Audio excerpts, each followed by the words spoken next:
नमस्कार दोस्तों, स्वागत है हमारे यूट्यूब चैनल भाषा कुंज पर।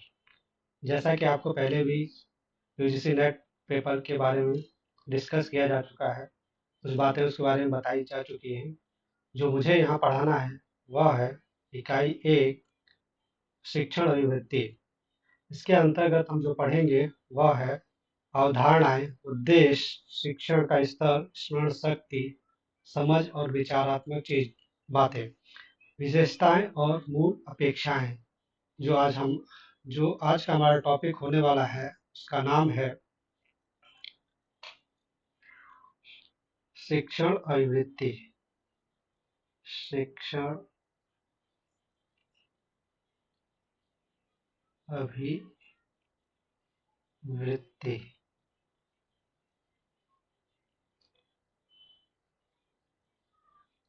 या अभिक्षमता।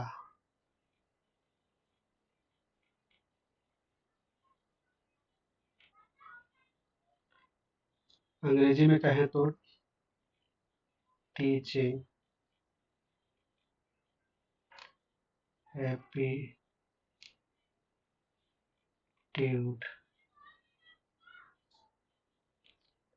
आज का टॉपिक हमारा शिक्षण अभिवृत्ति अभिक्षमता है। इसके अंतर्गत हम क्या क्या चीजें पढ़ेंगे वह थोड़ा सा हमको आपको बता दें।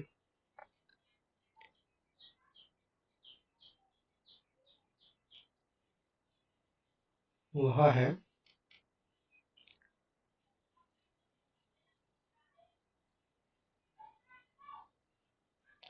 शिक्षण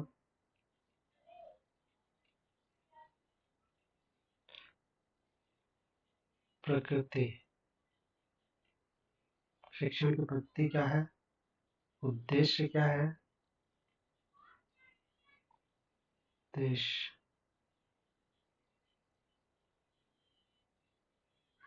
उद्देश्य, उसकी विशेषताएं क्या है, विशेषताएं, और उसकी आधारभूत संरचनाएं, की आधारभूत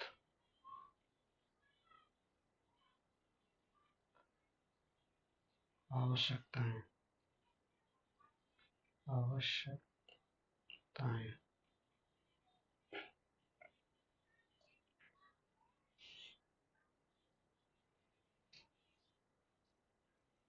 अंग्रेजी में कहें तो teaching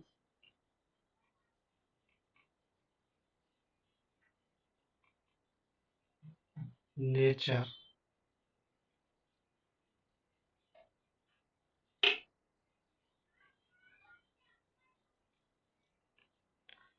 objectives,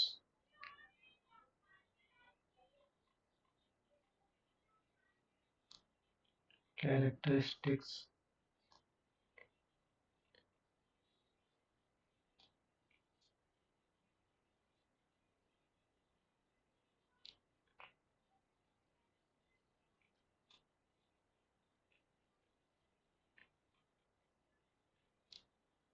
and basic requirements.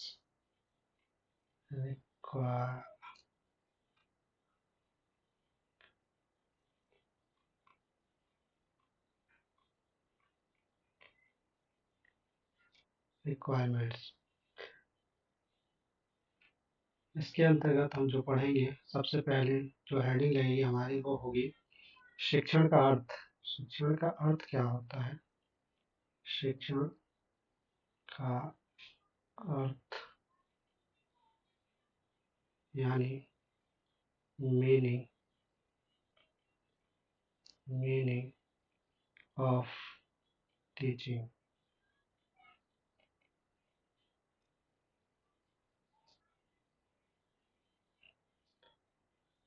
शिक्षण का अर्थ क्या होता है इसके बारे में हम थोड़ा सा बात कर ले तो वो है कि शिक्षण मानवीय मूल्यों के विकास पर बल देता है, क्योंकि यह एक सामाजिक प्रक्रिया है। शिक्षा में जो सबसे महत्वपूर्ण बात होती है या तत्व होता है वह है शिक्षक और विद्यार्थी के मध्य आपसी वार्तालाप या प्रत्यक्ष वार्तालाप। शिक्षण कोई मौलिक अवधारणा नहीं कही जा सकती है, क्योंकि यह सामाजिक व मानवीय कारकों से गतिशील होकर आगे बढ़ती है या उसको प्रभावित करती है। इस प्रक्रिया के अंतर्गत हम औपचारिक या अनौपचारिक यानी कि फॉर्मल या इनफॉर्मल रूप से सीखने के अनुभवों को विस्तार देते हैं। शिक्षण को हमारे समाज में बदलाव लाने के लिए एक विद्यालयी उपकरण कहा जाता है। वर्तमान में जो शैक्षिक परिवेश में शिक्षण का उद्देश्य है वह सिर्फ रटना या बलपूर्वक ज्ञान को मस्तिष्क में बैठाना नहीं, बल्कि विद्यार्थियों में अधिगम करके सीखने की गतिशीलता को बनाए रखना है। शिक्षण से जुड़े मुख्यतः तीन पक्ष होते हैं। वह तीन पक्ष कौन कौन से होते हैं यहाँ हम थोड़ा सा देख लेंगे। तो ये जो तीन पक्ष होते हैं, तीन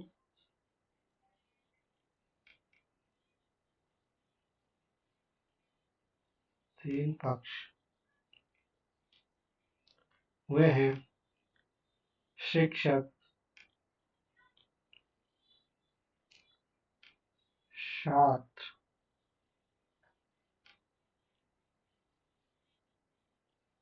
छात्र व पाठ्यक्रम।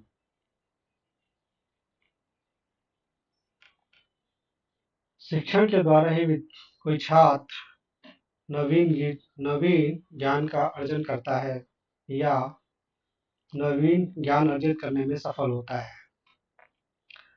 तो शिक्षण के बारे में कुछ महत्वपूर्ण विचारकों ने कुछ कहा है, वहाँ हम यहाँ पे उसकी कुछ परिभाषाएं देख लेते हैं कि उन्होंने शिक्षण के संदर्भ में किन बातों को कहा है।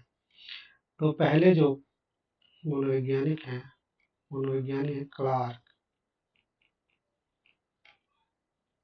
क्लार्क का क्या कहना है, विद्यार्थी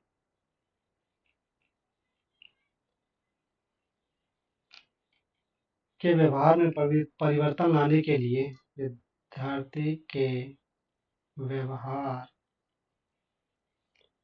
में परिवर्तन लाने के लिए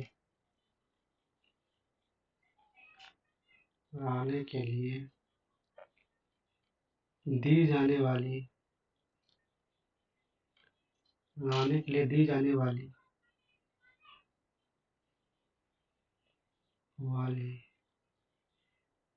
क्रिया शिक्षण है।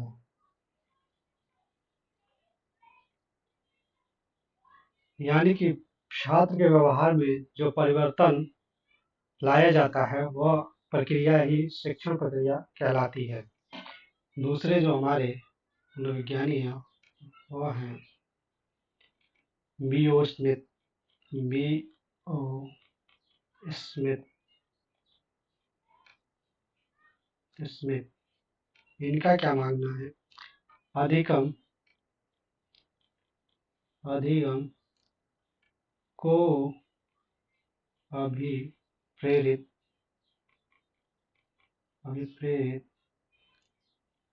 करने वाली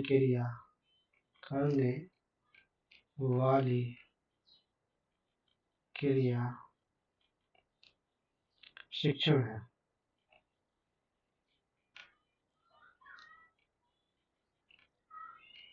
यानी कि सीखने के लिए जो चीजें, जो बातें अभिप्रेरित करती हैं वही क्रिया शिक्षण की प्रक्रिया कहलाती है, ऐसा मानना है विलियम स्मिथ का। तीसरे जो मनोविज्ञानी हैं वो है एल एन पेज, एन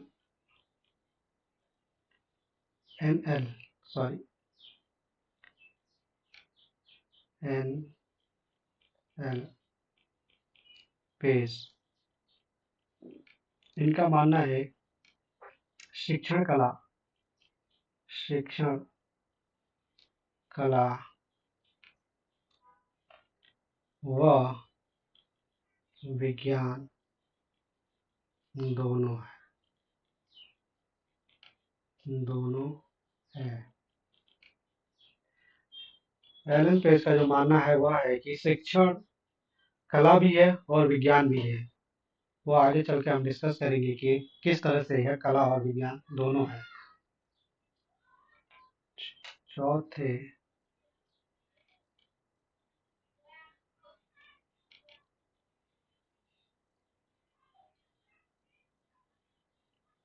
कला कला अनुभवों अनुभवों पर आधारित होती है, पर आधारित होती है। विज्ञान इसमें क्रमबद्धता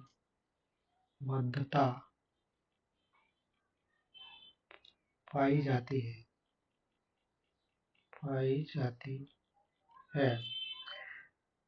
तो एलन पेज ने जो कला और विज्ञान दोनों को माना है, तो कला उनके उनके हिसाब से अनुभवों पर आधारित होती है, जबकि विज्ञान में इसमें क्रमबद्धता पाई जाती है।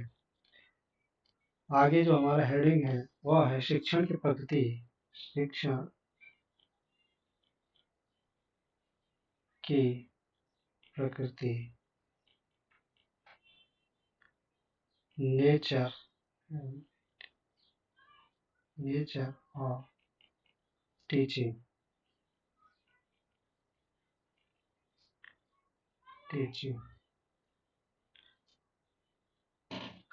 शिक्षण की प्रकृति, शिक्षण जो है वो एक व्यापक प्रक्रिया है जो विद्यार्थियों के संज्ञानात्मक, भावात्मक तथा क्रियात्मक पक्षों को अभिप्रेरित करती है। अर्थात छात्रों के संज्ञानात्मक ज्ञान को, भावात्मक और क्रियात्मक पक्षों को बढ़ावा देती है या प्रेरित करती है उन चीजों को जानने के लिए। शिक्षण में शिक्षक की भूमिका महत्वपूर्ण होती है। शिक्षण प्रक्रिया का गहन विश्लेषण करने पर शिक्षण की प्रकृति का बोध होता है। शिक्षक की प्रकृति का विश्लेषण अथवा व्याख्या हम निम्नलिखित रूपों में देख सकते हैं, जिसमें कि पहला है शिक्षण एक त्रिध्रुवीय प्रक्रिया है। त्रिध्रुवी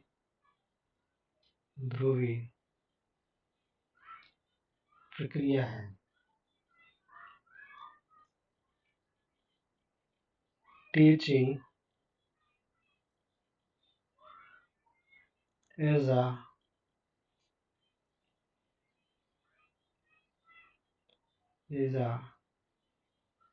tripolar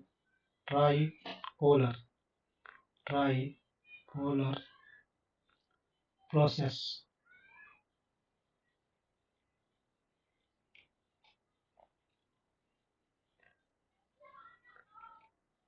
तो इस हेडिंग के अंतर्गत शिक्षा मनोवैज्ञानिक रायबर्न का मानना है कि शिक्षण को त्रिध्रुवीय प्रक्रिया है।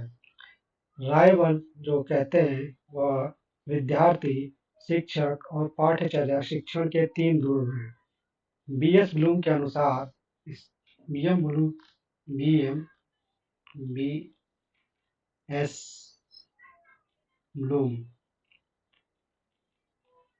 ब्लूम के अनुसार शिक्षण के तीन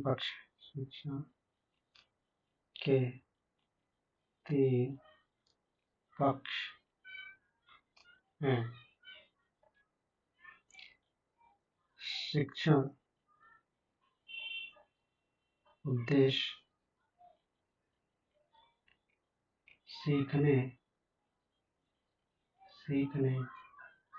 के अनुभव और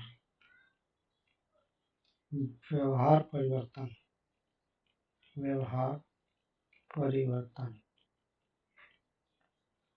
अर्थात इनके अनुसार शिक्षण के उद्देश्य पहला सीखने का अनुभव और व्यवहार में किस तरह से परिवर्तन होता है उसके बारे में। दूसरी हेडिंग है शिक्षण कला तथा विज्ञान दोनों है। शिक्षण कला तथा विज्ञान दोनों है। टीचिंग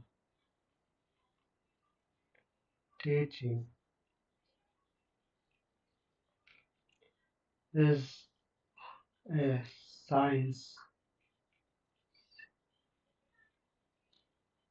as well as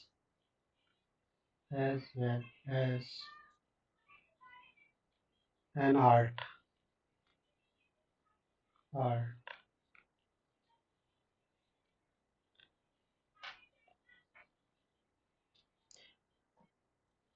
शिक्षा मनोवैज्ञानिक एलन पेज के अनुसार शिक्षण कला व विज्ञान दोनों है। शिक्षण अनुभवों पर आधारित है, इसलिए कला है।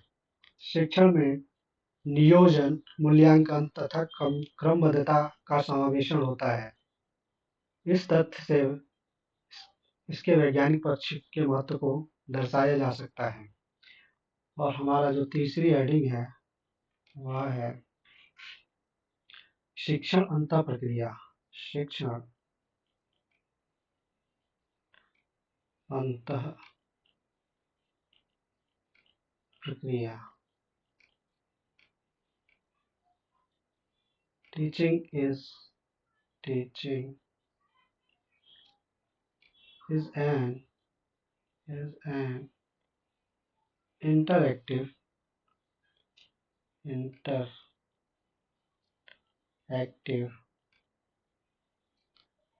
process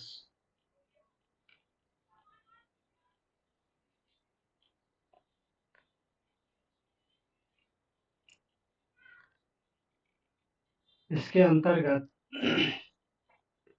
शिक्षण में जो सबसे महत्वपूर्ण तथ्य होता है वह है शिक्षक और विद्यार्थी के मध्य का प्रत्यक्ष वार्तालाप या आपसी बातचीत।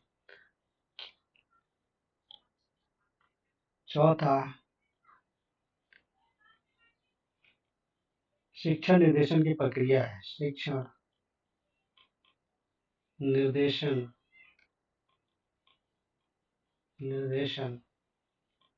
की प्रक्रिया है।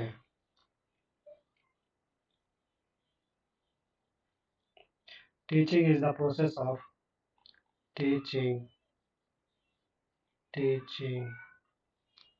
is the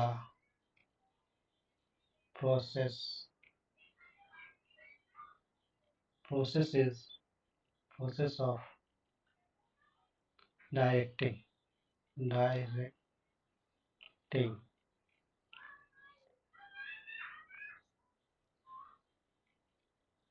इस प्रक्रिया के अंतर्गत शिक्षण निर्देशन के 6E+S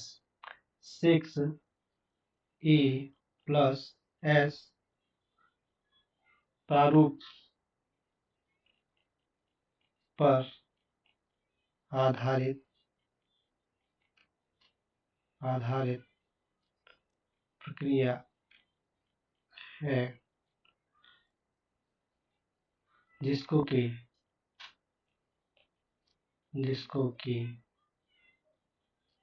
विभिन्न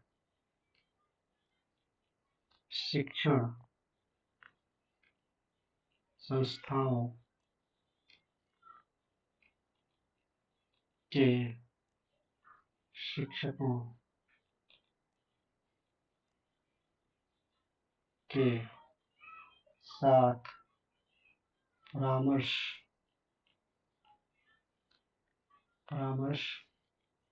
करके विकसित किया गया है। इस प्रारूप को हम निम्नलिखित तरीके से देख सकते हैं।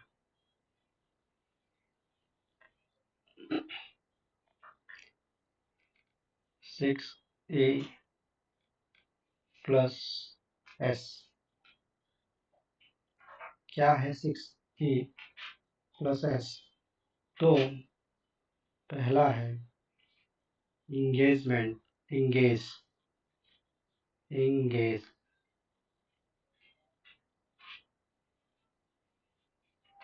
सॉरी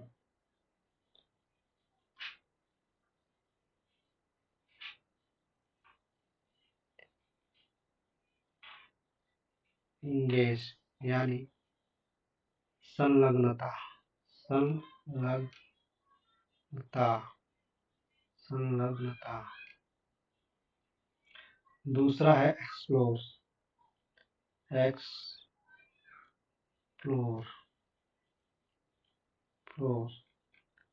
यानी अन्वेषण।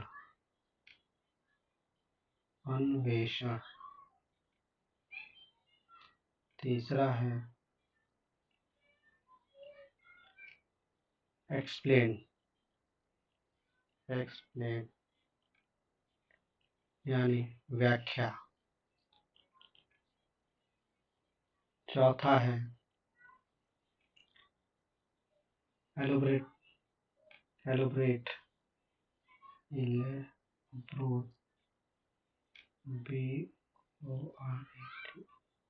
elaborate, यानी कि विस्तृत। पांचवा है इवेल्युएट,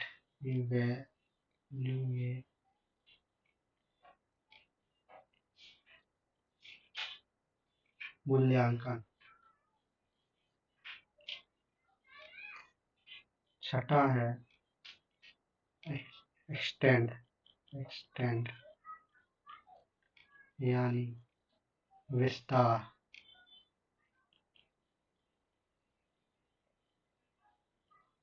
और छठा है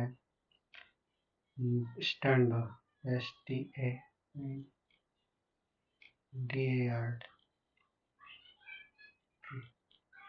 मानक।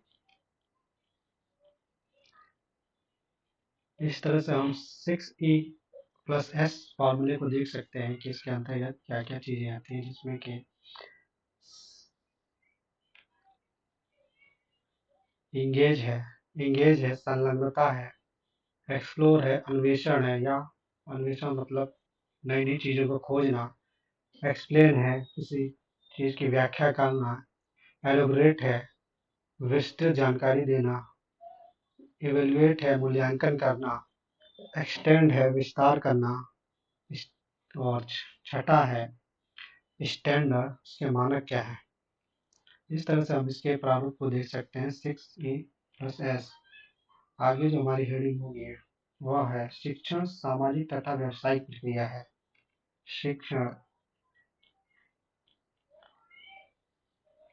सामाजिक तथा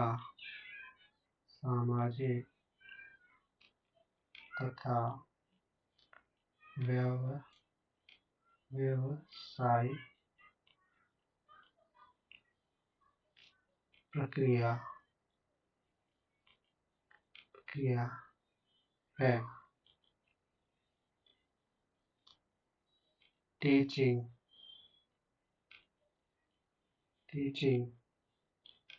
is a social and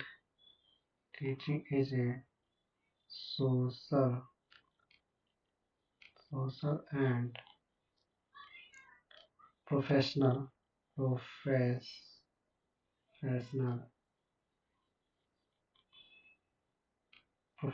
process,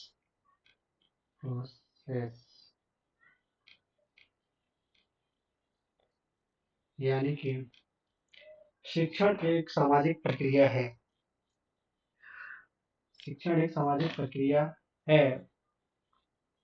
इसके अलावा यह एक प्रोफेशनल प्रक्रिया भी है, यानी व्यावसायिक प्रक्रिया भी है, जिसमें कि हम आगे चलकर कहीं नौकरी करते हैं या किसी व्यवसाय में लगते हैं, तो इस तरह से यह उसमें हमारे लिए बहुत जरूरी हो जाता है। शिक्षण एक व्यावसायिक प्रक्रिया भी है, इससे व्यक्ति द्वारा अपनी आजीविका का साधन भी बनाया जा सकता है। इसके अंतर्गत ये चीजें आएंगी। उसके बाद अगला जो हेडिंग है वो है शिक्षण स्वदेश प्रक्रिया है। शिक्षण स्वदेश स्वदेश प्रक्रिया है। Teaching is an intentional process. Teaching is an intentional intentional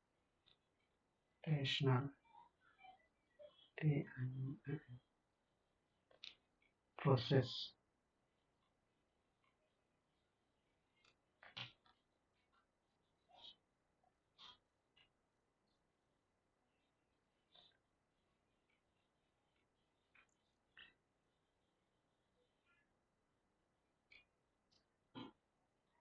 किसी न किसी विशिष्ट उद्देश्य की प्राप्ति के लिए शिक्षण के विभिन्न क्रियाओं का आयोजन किया जाता है, यानी कि इसका कोई न कोई इंटेंशनली प्रक्रिया होती है या उद्देश्य होता है। और अगली जो हमारा हेडिंग है वह है शिक्षण विकास विकासात्मक प्रक्रिया है। शिक्षण विकासात्मक विकासात्मक प्रक्रिया है। टीचिंग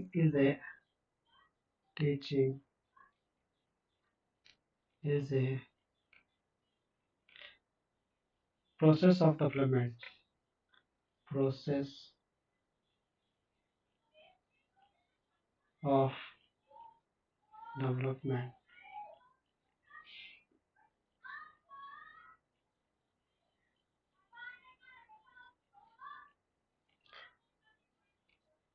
यह चीज कैसे होती है? तो यह प्रक्रिया विद्यार्थियों का इस प्रक्रिया में विद्यार्थियों का की सर्वांगीण विकास किया जाता है। सर्वांगीण अर्थात कि संपूर्ण तरीके से हर तरह से विकास किया जाता है।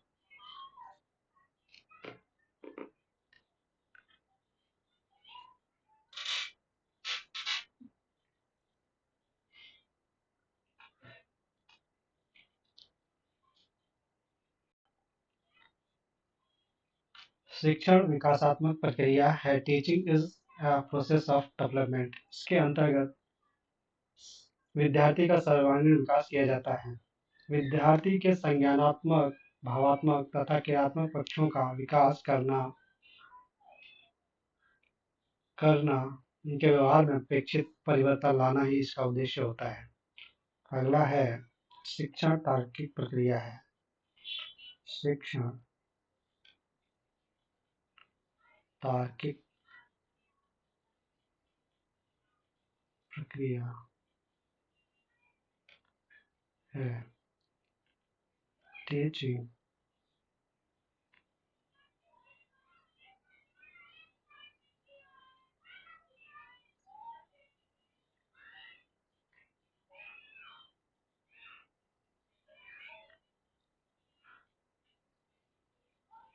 is a logical process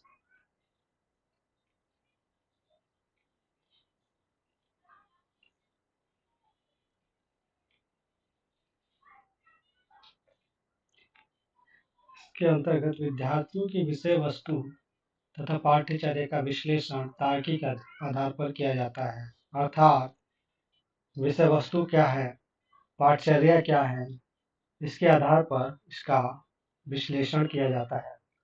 अगला है शिक्षण अनौपचारिक के साथ साथ अनौपचारिक प्रक्रिया भी है। शिक्षण औपचारिक औपचारिक प्रक्रिया के साथ साथ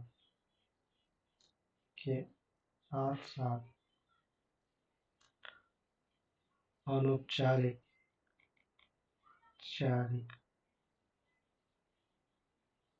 अनौपचारिक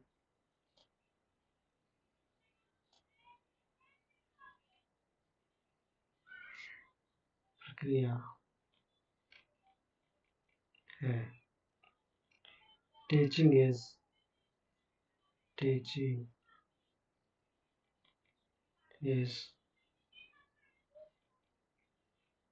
both formal and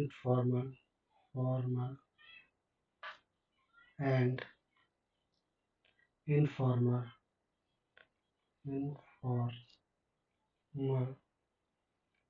process।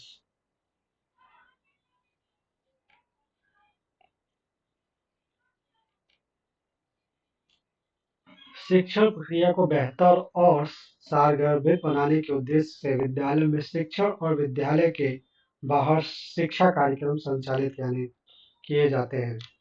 अर्थात कहने का मतलब यह है कि शिक्षण प्रक्रिया जो है वो किस तरह से बेहतर बनाई जा सके, उसका किस तरह से उसको अर्थ दिया जा सके, इसका उद्देश्य यही है। और बाहरी कार्यक्रमों के द्वारा इसको और भी अच्छे तरीके से आगे बढ़ाया जाता है। अगला है इसका हेडिंग, शिक्षण उपचारात्मक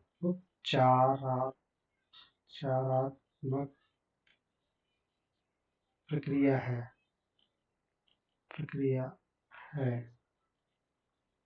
टीचिंग इज a therapeutic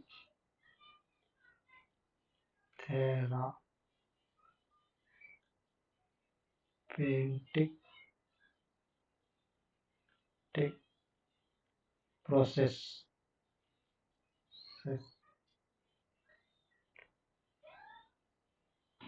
इस प्रक्रिया के अंतर्गत विद्यार्थी कठिनाइयों का सामूहिक रूप से निवारण किया जाता है। शिक्षक और विद्यार्थी परस्पर निर्णय करके उचित शिक्षण युक्तियों का प्रयोग करते हैं।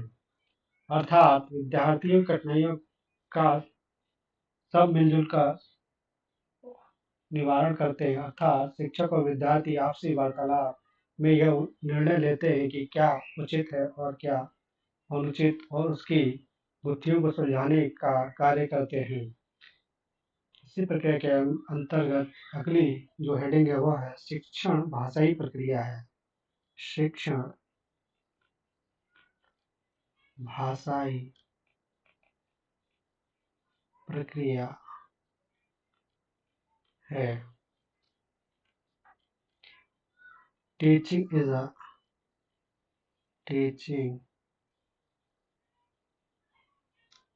अ linguistic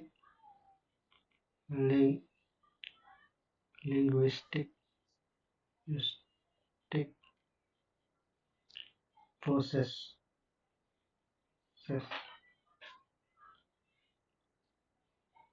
शिक्षण भाषाई प्रक्रिया टीचिंग इज लिंग्विस्टिक प्रोसेस। इसके अंतर्गत संकल्पनाओं, तथ्यों, शिक्षण तथा सामान्यीकरण का बोध भाषा के प्रयोग द्वारा संभव होता है। शिक्षण प्रक्रिया में भाषा शिक्षक और विद्यार्थी के मध्य एक पुल का कार्य करती है। अर्थात शिक्षण प्रक्रिया में भाषा वह भाग अदा करती है जिसमें शिक्षक और विद्यार्थी एक सेतु की तरह काम करते हैं, अर्थात एक दूसरे से बात करते हैं। अगला इसी प्रक्रिया के अगली हेडिंग है शिक्षण सतत प्रक्रिया है। शिक्षण सतत प्रक्रिया है। Teaching is a continuous process. Teaching is a continuous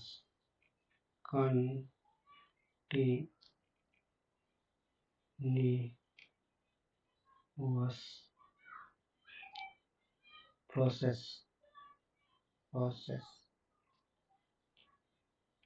इस प्रक्रिया के अंतर्गत विद्यार्थी जीवन भर नए कौशल, ज्ञान, क्षमताओं तथा अनुभवों से कुछ न कुछ सीखता रहता है।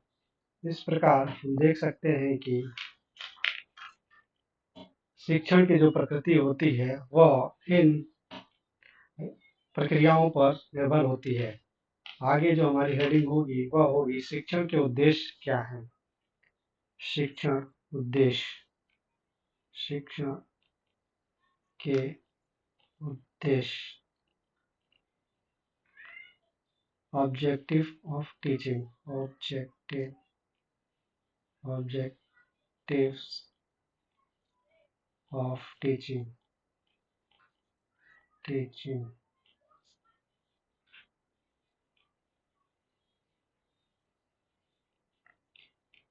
इसके अंतर्गत आने वाले जो उद्देश्य हैं वह है नंबर 1 सामाजिक व मानवीय मूल्यों को विकसित करना। दूसरा है शारीरिक व मानसिक विकास। तीसरा है आध्यात्मिक एवं नैतिक विकास, आध्यात्मिक व नैतिक विकास। चौथा है परिस्थिति से अनुकूलन, परिस्थिति से अनुकूलन। पांचवा है शिक्षक के साथ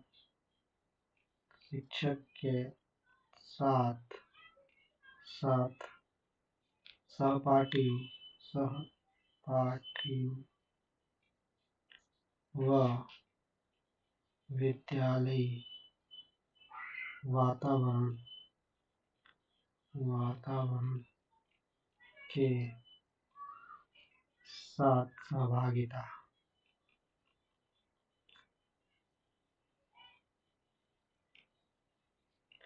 छठा है जीवन को पूर्णता व व्यापकता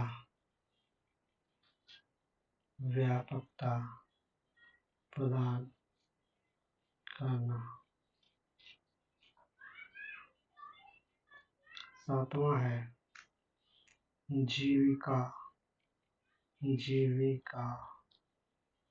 जीविकोपार्जन। आठवां है ज्ञान की समृद्धि। नौवां है बौद्धिक व चरित्र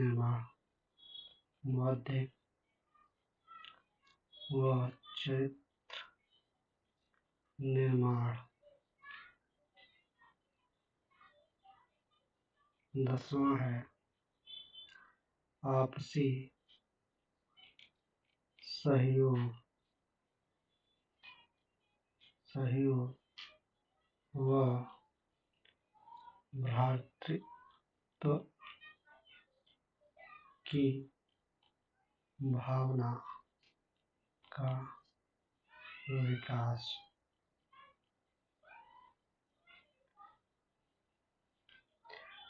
इस तरह से हम देख सकते हैं कि शिक्षण के जो उद्देश्य है यानी ऑब्जेक्टिव्स ऑफ टीचिंग्स है वह है सामाजिक व मानवीय मूल्यों को विकसित करना, अर्थात समाज में होने वाली चीजों को सूक्ष्मता से देखना, समाज को समझना और मानवीय मूल्यों को धारण करना। शारीरिक व मानसिक विकास, इसका जो दूसरा उद्देश्य है वह शारीरिक व मानसिक विकास है, जिसमें शरीर के बढ़ने के साथ साथ मानसिक विकास का भी होना जरूरी है। तीसरा है आध्यात्मिक व नैतिक विकास। अध्यात्म के स्तर पर भी जाके इसका विकास होना चाहिए और नैतिक विकास भी होना चाहिए। परिस्थिति से अनुकूलन। हर तरह की परिस्थिति से एक सामंजस्य बैठाना भी जरूरी है। इसके अंतर्गत शिक्षण के साथ साथ सहपाठी व विद्यालय वातावरण के साथ सहभागिता। हमें पढ़ाने वाले शिक्षक के साथ साथ अपने साथियों के साथ विद्यालयी वातावरण में अपने आप को उस तरह से बैठाना जिससे कि वह हमको या हम उनको वो हमको एक्सेप्ट कर सकें। जीवन को पूर्णता व व्यापकता प्रदान करना। इसका जो छठा उद्देश्य है वह है जीवन को पूर्णता व व्यापकता प्रदान करना है। जीवन को इस तरह से चलाना है कि इसमें हर तरह से सारी चीजें सब चलती रहें और आगे चल के व्यापकता बढ़ती रहे।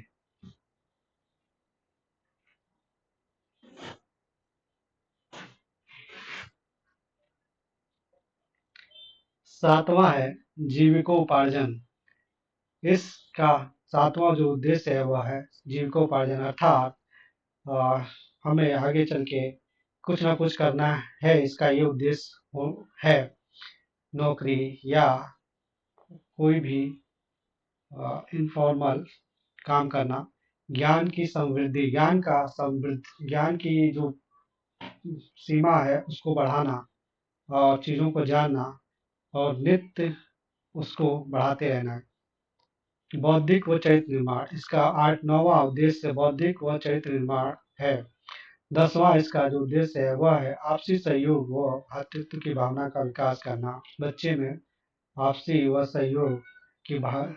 सहयोग व भातृत्व की भावना का विकास करना। अगली जो हमारी हेडिंग है वह है शिक्षण की विशेषताएं। शिक्षण की विशेषताएं। शिक्षण की विशेषताएं।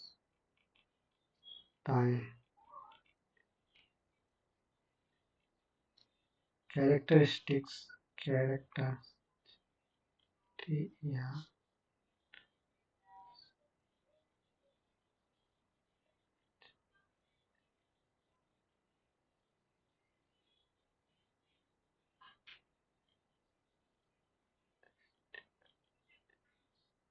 Of teaching.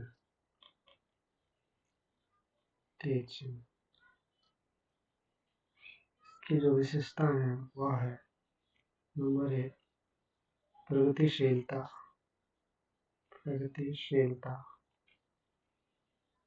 नंबर 2 विद्यार्थी शिक्षक सहयोग। विद्यार्थी व शिक्षक सहयोग। तीसरा है विद्यार्थी क्रियाशीलता की उपस्थिति। विद्यार्थी क्रियाशीलता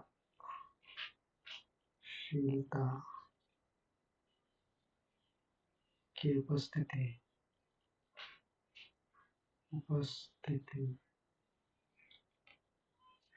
चौथा है संवेगात्मक स्थिरता की उपस्थिति। संवेगात्मक स्थिरता की उपस्थिति। पांचवा है प्रभावी नियोजन।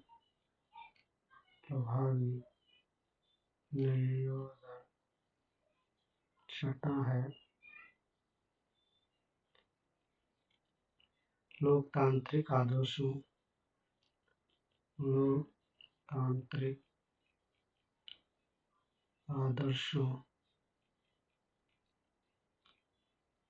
के अनुकूलन।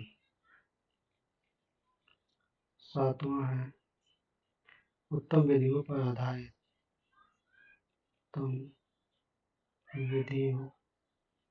विधियों पर आधारित 8वां है प्रत्यक्ष अप्रत्यक्ष लक्ष्य व्यवहार। प्रत्यक्ष अप्रत्यक्ष कक्षा व्यवहार। 9वां है सहानुभूति और दया पर आधारित। सहानुभूति व दया पर आधारित। 10वां है निर्देशात्मकता।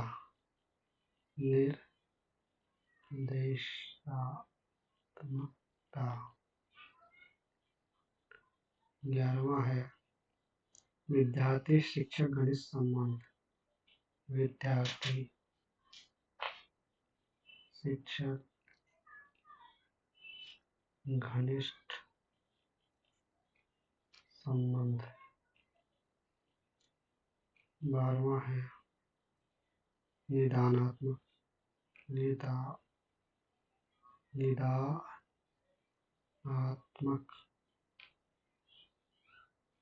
13वां है विद्यार्थियों के पूर्व ज्ञान का प्रयोग। विद्यार्थियों के पूर्व ज्ञान का उपयोग। 14वां है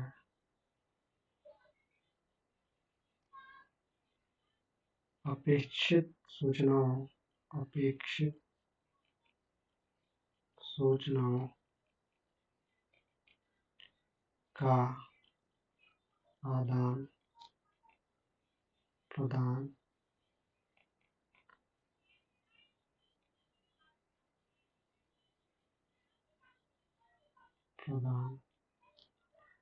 शिक्षक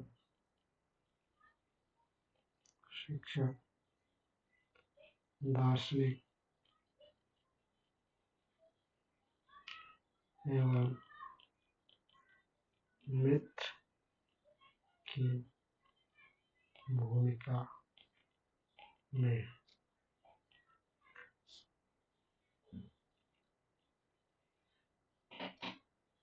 शिक्षण की विशेषताएं, कैरेक्टरिस्टिक्स ऑफ टीचिंग। इसके अंतर्गत हम जो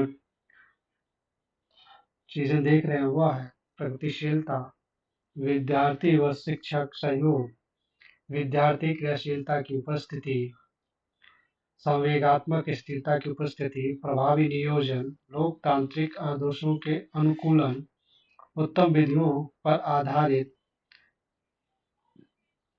प्रत्यक्ष अप्रत्यक्ष कक्षा व्यवहार, सहानुभूति दया पर आधारित निर्देशात्मकता, विद्यार्थी शिक्षक घनिष्ठ संबंध, निदानात्मक विद्यार्थियों के पूर्व ज्ञान का उपयोग, अपेक्षित सूचनाओं का आदान प्रदान, शिक्षण दार्शनिक एवं मित्र की भूमिका में।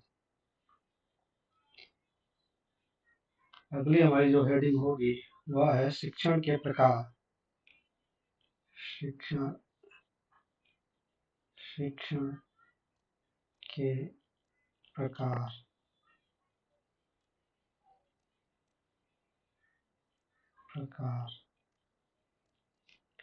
Types of teaching.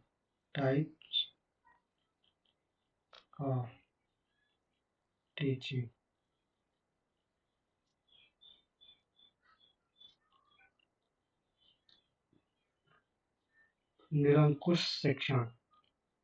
इसके अंतर्गत तीन शिक्षण के तीन प्रकार। नंबर 1 शासन व्यवस्था के आधार पर। शासन व्यवस्था के आधार पर on the basis of governance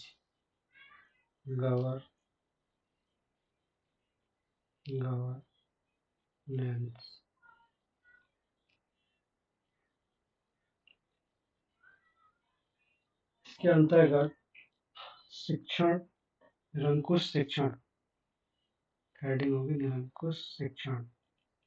पहली, निरंकुश शिक्षण, शिक्षण।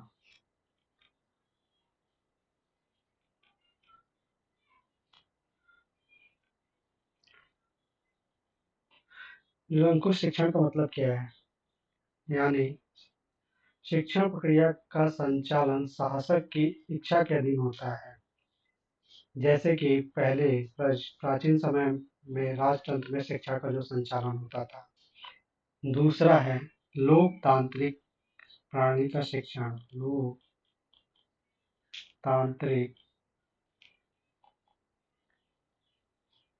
प्रणाली का शिक्षण, शिक्षण। इस व्यवस्था के अंतर्गत शिक्षण प्रक्रिया का जो संचालन होता है वह जनता की इच्छा अनुसार करना होता है, जो कि व्यवहारिक न होने के कारण संभव नहीं है। तीसरा है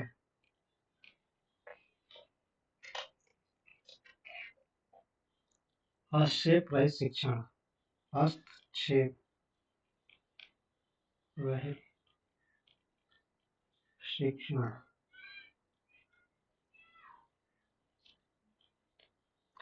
इसके अंतर्गत शासन व्यवस्था की ओर से शिक्षण के विभिन्न स्वरूपों का निर्धारण कर दिया जाता है। विद्यार्थी किसी भी स्वरूप में अध्ययन करने के लिए स्वतंत्र होता है, जैसे भारतीय शिक्षा पद्धति में ऐसा होता है। अगला हमारी हेडिंग होगी अधिगम स्तर के आधार पर, अधिगम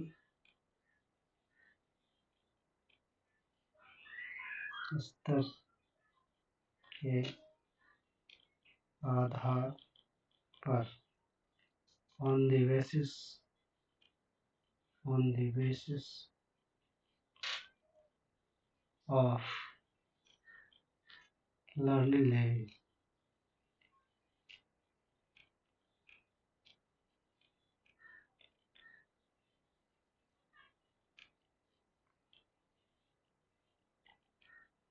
इसमें जो है पहला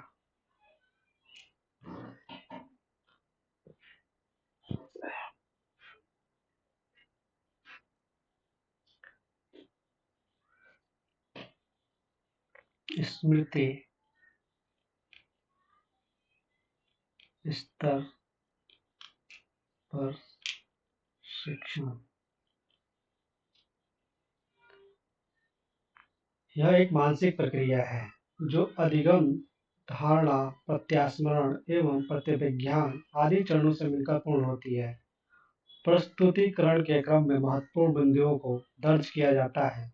शिक्षण में विद्यार्थी अधिगम की विषय वस्तु को रटने तक सीमित रखता है, उसे समझा नहीं सकता। दूसरा है अवबोध स्तर का शिक्षण, अवबोध स्तर का शिक्षण। यह प्रक्रिया, इस प्रक्रिया में किसी वस्तु की पहचान या उसकी प्रकृति पर विचार, उसकी प्रकृति को समझने में करता है। साथ ही उदाहरणों को गैर उदाहरणों से अलग करने की समझ विकसित करता है। विमर्शी स्तर का शिक्षण। तीसरा है विमर्शी स्तर का शिक्षण, विमर्शी स्तर का शिक्षण। विमर्श एक मानसिक प्रक्रिया होती है, विवेच्य बिंदुओं का आलोचनात्मक विश्लेषण करने व उन पर विचार देने की समझ विकसित होती है। इस प्रकार संज्ञानात्मक अंतर्विनिमय के इन तीन स्तरों पर विद्यार्थियों के संज्ञानात्मक आयाम का विकास होता है। अगली जो हमारी हेडिंग होगी वह है शैक्षणिक प्रबंधन व्यवस्था के आधार पर, शैक्षणिक प्रबंधन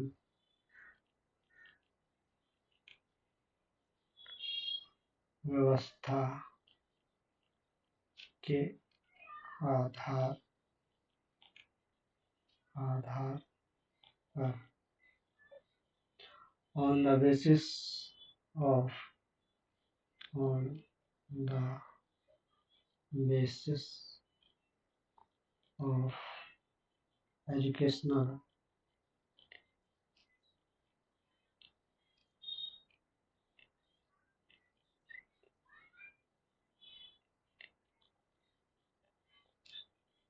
management सिस्टम।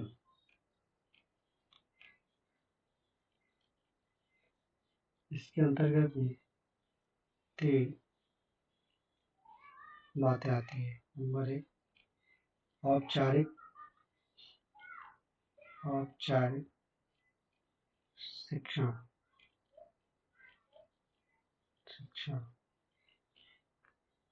इस प्रकार के शिक्षण में कुछ बाध्यकारी नियम होते हैं जिनका पालन करना आवश्यक माना जाता है, जैसे स्थान, समय, पाठ्यक्रम, शिक्षण विधि इत्यादि से संबद्ध नियम। औपचारिक शिक्षण की संपूर्ण व्यवस्था पूर्व निर्धारित होती है। इसका मुख्य उद्देश्य डिग्री या व्यवसाय का अर्जन करना होता है। दूसरा है अनौपचारिक शिक्षण। अनौपचारिक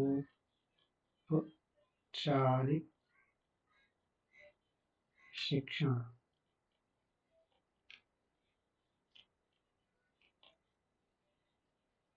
इस प्रक्रिया के अंतर्गत समस्त बाध्यताओं से मुक्त हुआ जाता है। अतः यह औपचारिक शिक्षण के ठीक उल्टी होती है, जैसे प्रौढ़ शिक्षा, अडल्ट एजुकेशन। तीसरा है निरौपचारिक शिक्षण। निरौपचारिक शिक्षण इस प्रक्रिया के अंतर्गत शिक्षण में औपचारिक व अनौपचारिक शिक्षण की मिश्रित विशेषताएं पाई जाती हैं। इसमें कुछ बाध्यताएं एवं कुछ स्वतंत्रताएं सम्मिलित रहती हैं, जैसे दूरस्थ शिक्षा या पत्राचार के माध्यम से डिग्री प्राप्त करना, उद्देश्यों का पूर्व ज्ञान होना, जैसी औपचारिक शिक्षण की विशेषताओं सहित स्थान व समय से मुक्ति जैसी अनौपचारिक शिक्षण विशेषताओं का साथ होना। उद्देश्य, अगली हेडिंग होगी हमारी उद्देश्यों के आधार पर। उद्देश्यों के आधार पर on the basis of objective on the basis of objectives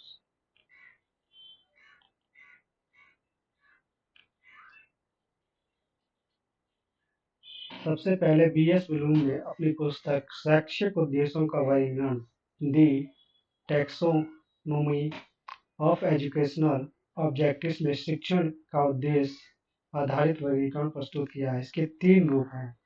number एक, ज्ञानात्मक शिक्षण। ज्ञानात्मक शिक्षण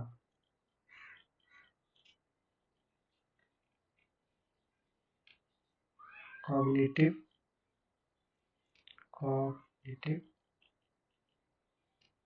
टीचिंग।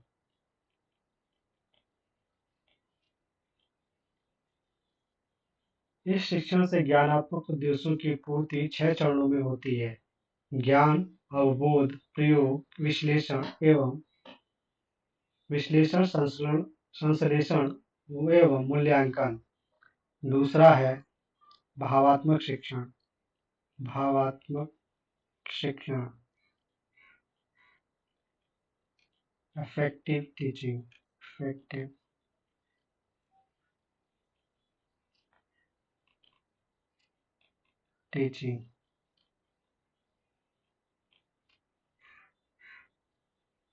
इस शिक्षण का संबंध चरित्र निर्माण से होता है। इस शिक्षण के उद्देश्यों की पूर्ति भी 6 चरणों में होती है, जैसे ग्रहण, अनुक्रिया, अनुमूल्यन, संकल्पना, संगठन एवं चरित्र निर्माण।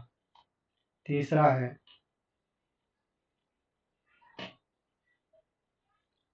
मनो मनोगत्यात्मक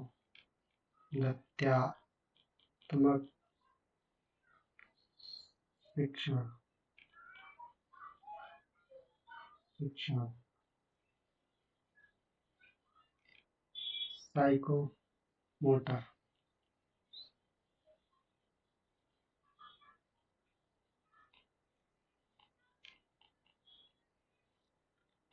टीचिंग।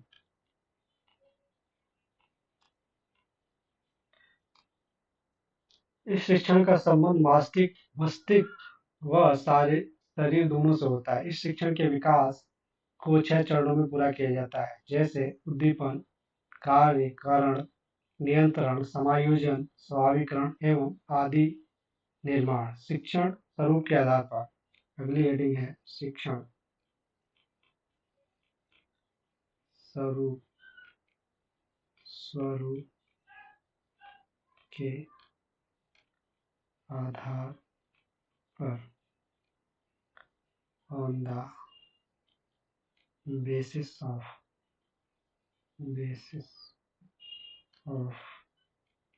the nature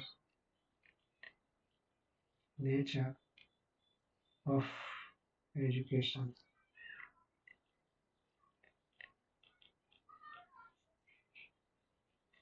इसकी 3 प्रक्रिया है।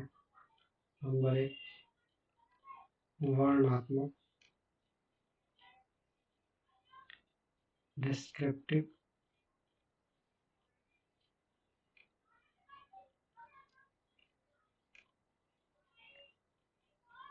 स्क्रिप्ट।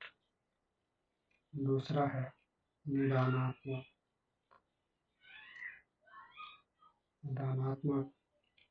डायग्नोस्टिक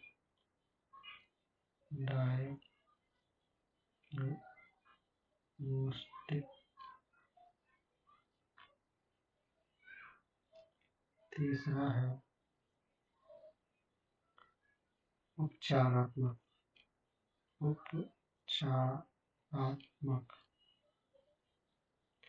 थेरेपेटिक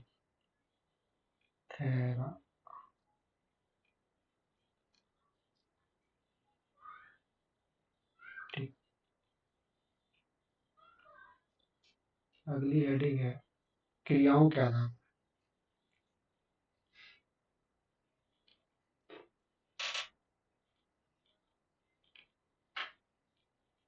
पर on the basis of action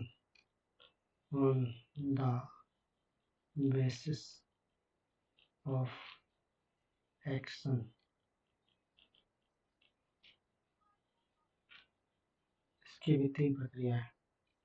number 1 प्रस्तुतिकरण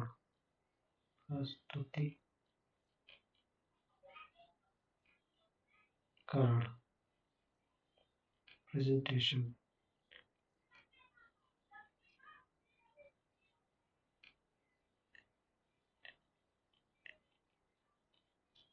दूसरा है प्रदर्शन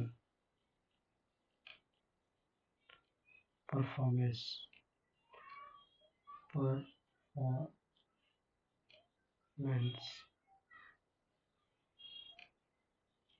तीसरा है क्रिया एक्शन।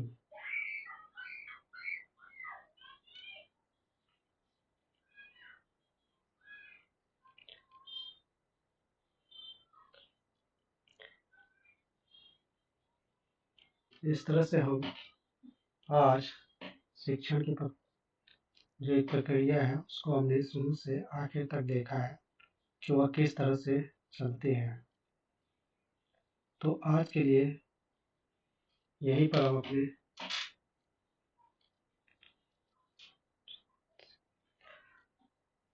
बस हम यहीं पर अपनी क्लास को ऑफ करते हैं और कल फिर मिलेंगे आगे की चीज़ों को समझने और देखने के लिए कि आगे चीज़ें किस तरह से हैं।